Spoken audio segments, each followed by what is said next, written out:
Hey, it's Camo. Welcome to Nashville Meets World, and it's, of course, presented by Solis North Gulch Apartments. Live where taste matters. We're lucky to have in the studio today a hot rising artist, Caroline.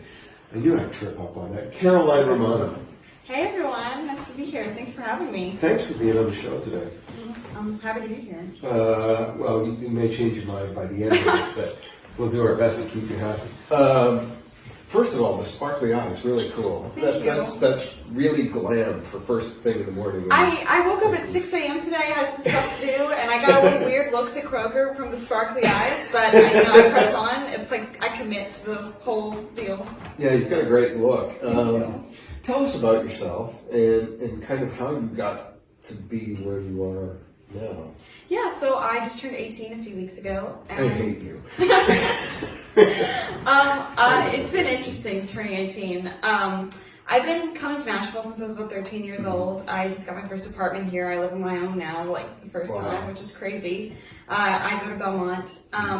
And I started coming to Nashville when I was 13 just to kind of play the open mic nights because I was writing music. It was kind of like my social parties. I didn't do like a lot of friends or sleepovers. I did music. And I really just fell in love with the city, and it was so different from where I'm from in rural Mississippi. Like, there's not a lot of creativity, open-mindedness there. Yeah, you're not dressed like a rural Mississippian. I would say thank you, but I mean, yeah, it's kind of my brand. It's like the opposite of Mississippi, but I'm really grateful for everything I learned from there. And so, you just kind of meet people, you learn, and I started writing with people here in Nashville. I started recording my own music, and I kind of told my parents when I was like 13, 14 years old, like, I want to do this for the rest of my life. And thankfully, they were pretty cool with that. So they let me keep coming up here, and things have happened. How do you know at 13 or 14 years old that this is what you want to do for the rest of your life? I had no idea at that age. I think I wanted to be an archaeologist. Hey, I want to be an archaeologist too. But I think it sounds cheesy, but it's literally like you just have this like light bulb moment where things literally click, and you're like, nothing else is going to make me this happy.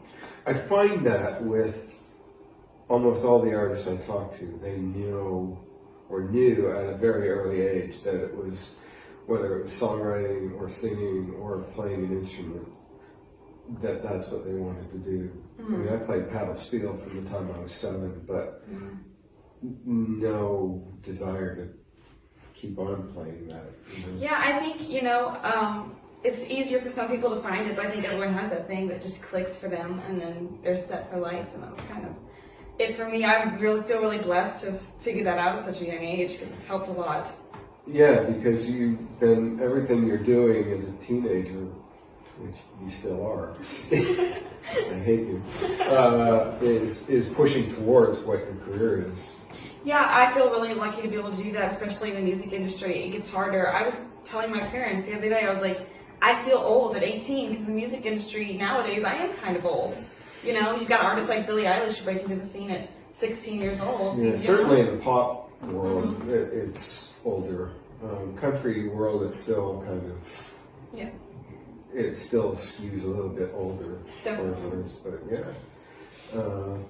So how are you enjoying being on your own for the first time? Nobody's screaming at you to pick up stuff. Because I know from past relationships what it's like having teenage girls in a house. They're slobs. Oh, no, I am not a slob. I am very clean. My cat, I just got a cat as an impulse decision. I really just adopted a cat on Friday night. So he's really bad, but I enjoy. Yeah, sure. Blame it on the cat. I do like that cat. I have a small apartment. I'm good. I'm not there a lot, truthfully. I try not to be. I go home like every other weekend. I'm going home tomorrow just because I've not really been alone for like a solid 2 weeks yet. Wow. Yeah. That's amazing. And oh yeah, because you're at Belmont, so you're busy with classes. Yeah, I only take 2 classes, so I mean, I go to Belmont. But I really hate you. Going to college and taking 2 classes. What are you taking? I'm taking Survey of Music Business and Survey of Audio Engineering, which is really cool. I really enjoy it. So what is that, a survey of? You just kind of discovering which is the it's like the freshman classes, just like the music business side, and then the production side, which is audio engineering, I feel pretty lost in that realm, but Really? I'm really hoping to learn more about it because there's a lot of technical stuff. It can be really fun Mm-hmm. when you're putting stuff together and then everything just kind of lines up and it's like, wow, Yeah. like I nailed this. Yeah. And then you're calling everybody in and saying, man, this is cool. Listen, you got to check this out. Yeah, I hope to do that soon. Right now it's a lot of textbook stuff, but hopefully we'll get to hands-on Yeah, experiences. the technical side where you're learning it and diagrams and schematics and like, I don't care. Yeah. I want to push the buttons. Exactly. That was me the first day, and then I was like, oh, we have to actually learn how to do things first. Some of the greatest producers have come out of just figuring it out on their own because they're not restricted to here's what the book said. That's true. Very true. So, who are some of the artists that you, I don't want to say are inspired by necessarily, but you like the direction their careers are taking? Yeah, so I mean, I'm going to sound like a really basic 18-year-old girl and say Taylor Swift because I think she's just a boss and owning her career and making her career the way she wanted it to be, and I think she's very long-lasting in that. I'm also really into artists like 5 Seconds of Summer and Youngblood and people who I just think make music because they really like to make music, and no matter how big they get, they have kind of kept true to that sound. So There, and I always talk about this so people that watch the show all the time, you can not listen to me bringing this up, but like Dave Grohl from Foo Fighters and Keith Urban are two of those guys that if you stripped away all the money and all the stuff, they'd still be playing in the garage because they just have fun doing it. Yeah. It's just, that's who they are, and you can't take it away from them. Exactly. The fame and the money is just a bonus. Yeah, it sucks when you like love an artist and then like they get into it and their music starts sucking too. Yeah, yeah. There've been a number of those over the years. Yeah. It's like, why didn't you just? But it's also like for me, Genesis kind of. There was the old Genesis with Peter Gabriel that was really progressive and out there and experimental, and then after I think Duke was the first album that they really pushed the more commercial sound. And I don't think it's fair to say they suck, but what made them attractive as a band kind of dwindled away. They were still great, but yeah, bands change. Everything changes as long as they're making music. I think it's good stuff. Do you think you have in your head kind of mapped out that kind of longevity? Yeah, I do. Really? I'm very, I'm not going to say like methodical, but that's the stuff I dream about at night. Like, I already have my first, like, if I get a stadium tour, what's that going to be? What's that name going to be? I kind of already have each chapter of my life, music-wise. I don't know what I'm going to eat for breakfast tomorrow, but I mean, like, I know that kind of stuff. It changes when you get older because it's not worrying about what you're going to eat for breakfast tomorrow. It's not remembering what you had for breakfast yesterday. So you can prepare for that. Yeah, because they always say, have a 5-year plan, but it sounds like you've got a constant string of 5-year plans worked out. Yeah, I think I have a 20-year plan. Yeah. I think, for most things in my life, I don't have those plans, but music is something I kind of know what I want. So. Wow. That's really good to know. I mean, and you're ahead of a lot of artists that come to town and think, well, I'm just going to try and get into music, and this is the kind of music I like to make, and we'll see what happens. And there's no real charted course for that. Yeah, I think my parents kind of taught me, like, you got to go into this like it's going to happen. And so that's kind of my plan. Like, I'm never going to put a limit on, like, oh, I'm just going to try this. I'm going to say, in everything I do, I'm going to do this. Like, I'm going to make it happen. Yeah, a lot of people are advocates of Plan B. But if you go into something with a Plan B, then it seems to me like you're less tied to Plan A. And you're worried, well, it's not going well this weekend. Maybe I have to rethink things. Yeah. But if you go in and figure Plan A is the only plan, and I have to make it work. Yeah, I think that's part of the reason I'm so attached to music is because, as a young kid in that age when you're making those important friendships and those important moments in high school and middle school, I kind of had to make that choice of, am I going to go this music route and give it all to that, or am I going to still go to sleepovers and still try to have friends and go to homecoming? And I made the decision not to do that. And I think ultimately, if I had any ties to that part of my life, I wouldn't have, felt as as important as it was to chase the dreams that I have. Are you a loner? I'm a selective person. I need like 2 or 3 people, that genuinely make me smile and genuinely make me laugh. I don't like to do a lot of like the pretend friends, like let's just hang out just to hang out kind of thing. I like my alone time, but also I hate being alone. I like to have the people I love and like around me all the time. Makes for some good song inspiration. Speaking of songs, you want to do one? Absolutely. You just happen to have brought a guitar player with you. Yeah, this is Brian. He's with me all the time. What? So this first song I'm going to play is Me and You.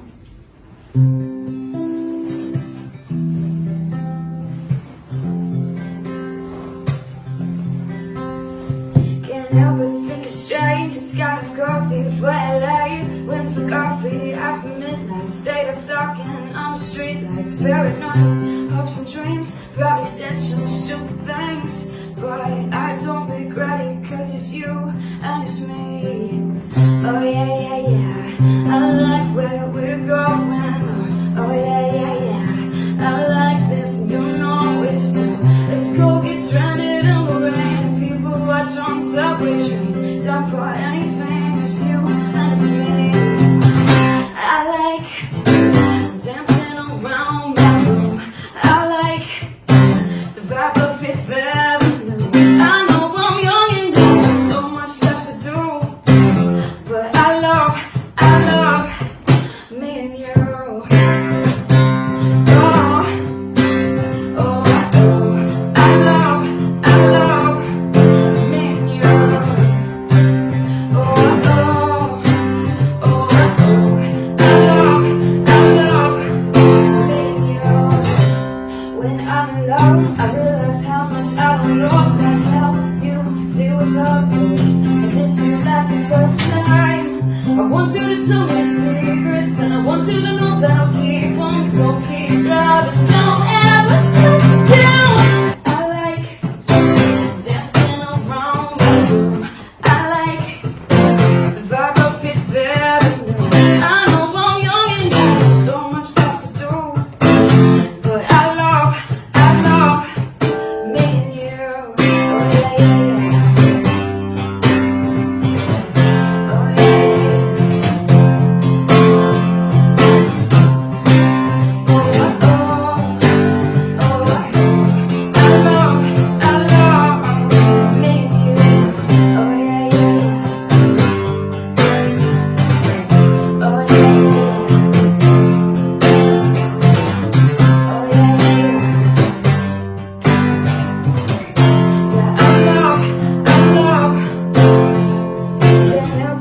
strange, it's kind of cozy for LA. I love it. Great song. Thank you. I love your voice. It's so rich. Oh, thank you very much. And you're obviously really inspired by the indie sound. And I'm even hearing like tweaks of Lord. I do get Lord a lot. I really like Lord. I feel like the hair makes us a little too similar, so I try to like steer away. But no, I love Lord. Thank you. Yeah, and she's another artist that just came out of nowhere and is doing stuff differently. Exactly, but I like how she's done it. I think it's very tasteful, and I really think her music is different each time in the right way. So. Do you feel like you're in the right time for your music, or do you think you were born out of time? It's something I always wonder every day, like what would have happened if I'd been born, like 15 years ago? Would I have been made it already? Would this be like a revolutionary thing? I don't know.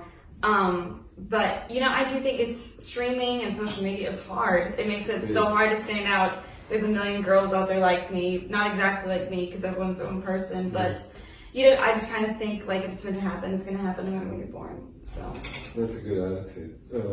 But yeah, it is hard because artists, you can't just go and make music anymore. You've got to be doing the social media.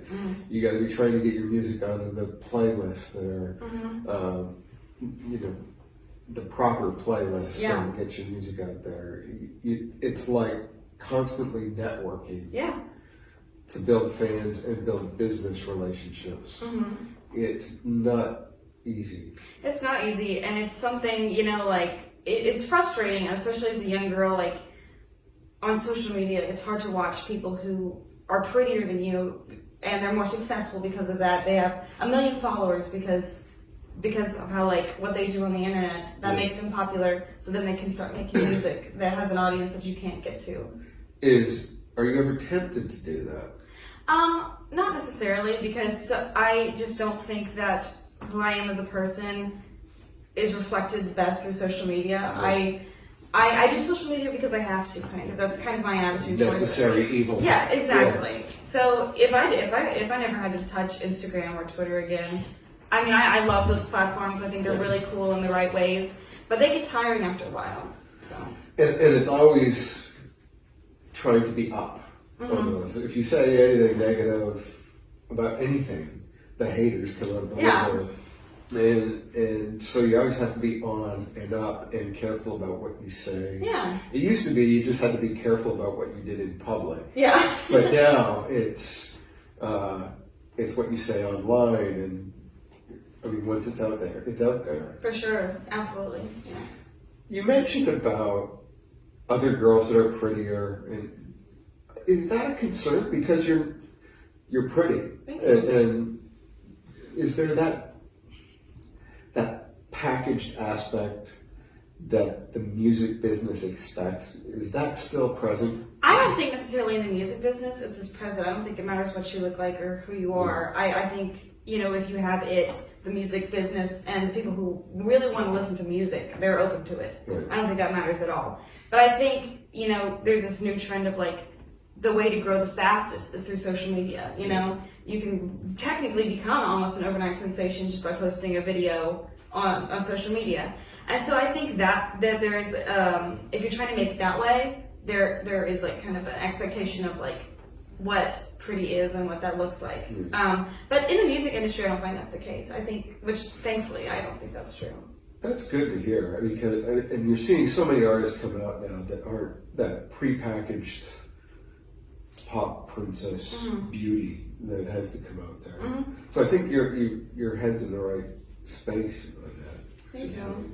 I think you've just got so much going on for someone of such a young age that you understand the business and yourself fitting into the business a whole lot better than a lot of people I talk to. Well, thank you. It's something my parents have really, they've made sure I give it all to them, really. They made sure when I went into this that I knew what I was doing and that I wasn't just gonna, fly blindly into it and try to get hurt in the process. So, from a visual aspect, was there a time in your life where you kind of thought, this is going to be my style, this is going to be my brand, and were you, because at 18 you seem to have a good sense of what your brand is all about, and that doesn't happen overnight. Yeah, I do think, it changes. It was hard, when you're like 13, 14, and I wanted to shop at Justice one day, and I wanted to shop at Hot Topic the next. I didn't know what I wanted to look like, or what I really wanted my brand to be. I think the music kind of speaks for yourself first.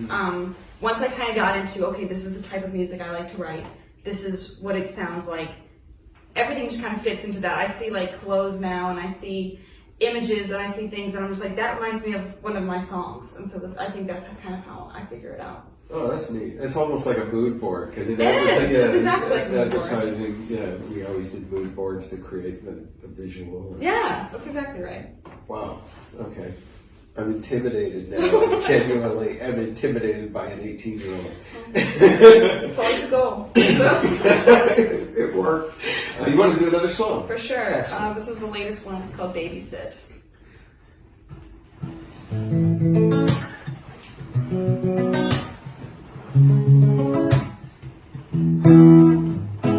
All your running in lockdowns, I see you sneaking around. Think I know what's in you. Tempering with my short temper, feels like it's lasting forever. Gotta know what you'll do. I don't trust you when you say you're with the guys. I've seen it once or twice and know it when you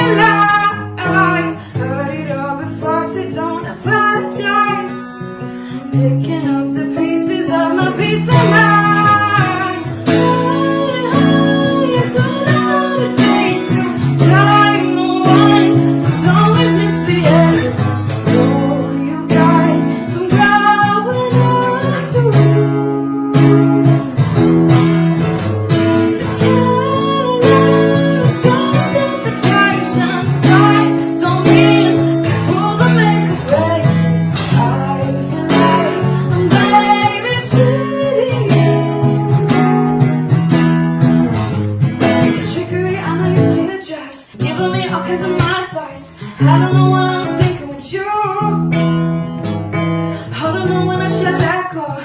Needed some time to be alone. Stuck between wanting and what I should do. Guess I have to be around to supervise. Seen it 1,000 times. I hate it when you cry. Heard it all before, so don't apologize.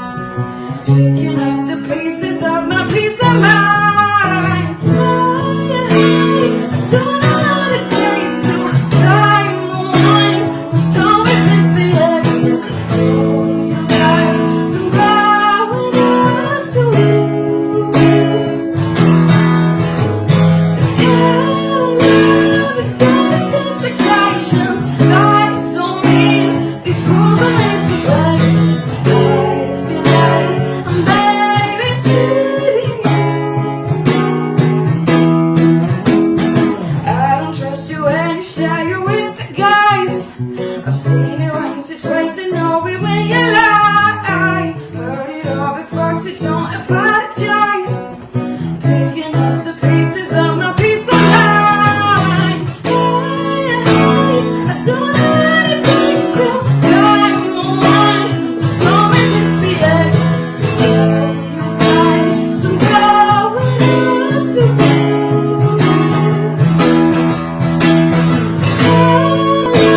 It's got complications. I don't mean these rules are meant to play. I feel like I'm babysitting you. I feel like I'm babysitting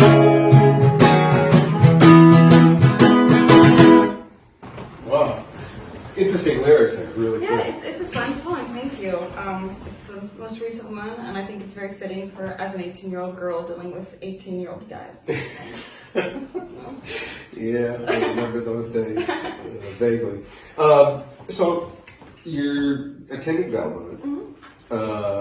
What happens next? Is Nashville where you want to be musically, or is it LA, New York, or somewhere else in the world? That is something I will tell you I haven't figured out yet, Really? and it bothers me. But Nashville's been sort of my home away from home for several years now, and I do want to, I love it, and it's always something I want to be a part of, and I want to live here. I may try, other places in the world, but right now it's kind of just like figuring out how to get my music heard more, and how to play more, and how to tour more, and I hope.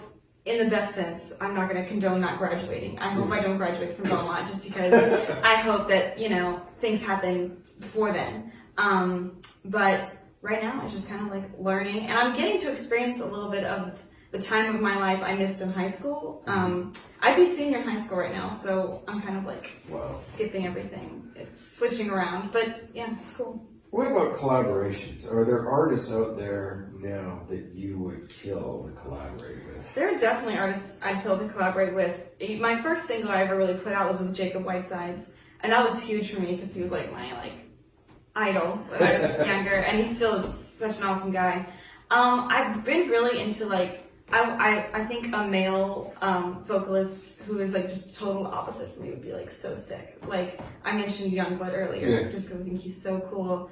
And I also think Charlie Puth would be really great to collab with. And then I'm gonna say Ed Sheeran because I don't think I'll ever meet someone in the world who would be like, no, I don't want to collaborate with Ed Sheeran. That guitar playing in that last song had some cool Ed Sheeran kind of derivative stuff in there. It's really, I like Ed Sheeran because he's his own genre. You can put him into EDM, you could put him into pop, you could put him into country, folk. He's literally the new genre, Ed Sheeran. Yeah. And some people hate him for that, but I think it's really good. And I think music is becoming more like that. I just had a guest in recently with some, the genres of music are becoming less and less relevant. People aren't just, for the most part, there are some people that will only listen to country, and if it even has a remotely pop sound to it, they don't want to hear it. But that's rapidly crumbling down. People are listening to music like playlists. Oh, definitely, for sure. Mine, I have Iron Maiden and Johnny Cash and Ed Sheeran and everything in between. Exactly. Yeah, I like that. I think that gives it's one positive about the way that music's heading. I think when there's a lot of things that make it harder, I think that's something that makes it easier for artists to stand out. So, if there was one of those artists right now that called you up and said, "I want you to come out and do a record with me," how would you react? I would say yes. That's a given. I would say yes. I don't know how you would react to one of the situations. I guess I'd just be like, wow, this is awesome. And I'm about to start, making sure that we have the best songs to put out. I think you're well on the way. The pop world is, I think it's even more competitive than the country world. But I think you've got a really distinctive sound. Well, thank you. I really appreciate that. So now we get a little bit goofy. It's time to play Asked and Answered. Okay. Our viewers around the world have sent in questions. Awesome. So you get to reach into Nana's cookie jar. Awesome. And I'll just mix things up here to float a question. Okay. All right. I knew this was for something. I knew it. So can I read it? Yeah. Okay. Who's buying music these days? By Steve Goody. Who's buying music these days? Good question. I don't know. Is this like a really am I supposed to actually have the answer to this? No, I mean, from your perspective, who's buying? Is your audience more streaming or is it buying? No, I think my audience is definitely streaming. I'm more willing to buy music. I'm more listening. I'm willing to listen to. I don't know. I think maybe it's because I'm an artist that I'm more willing to buy music. Probably, but I do think my audience and especially like pop and the kids who are listening to music like my own, they're listening to Spotify, streaming, Apple Music, which I think is a great thing. It does make it hard to stand out, but yeah, I think that's what's going on for sure. Yeah, and I think that we talked about this lately too. That streaming is great for discovering music, but the downside of it is people are just renting the music, so there's no emotional tie-in to it. When you buy the music, you're committing to it. Oh, yeah. And that's my band, that's my artist. But when you're renting it, it's less so. It's like, I don't know what's playing, it's just noise in the background. For sure. And I think the more I fall in love with an artist or I really want to support someone, I get a sense of pride from buying stuff, whether it's their merchandise or if it's their music, And I think that's something that does lack in streaming. As great as streaming is, I've discovered some awesome people through it. But I do think that's like a downside of it. There's something cool about buying music. It's like renting a car. You don't care. Yeah, exactly. Drive it like it's rented. Yeah. Nobody cares. And it's the same thing with music. If you bought a car, you're going to look after it. And you don't want the scratches, and you still want it to have the new car smell. Yeah. But when you just rent it, it's like, who cares? Yeah. No, I understand that for sure. Cool. If you'd like your question on Asked and Answered, just send us a private message here at Nashville Meets World, and we'll put your question into Nana's cookie jar, just like that. Okay, final question.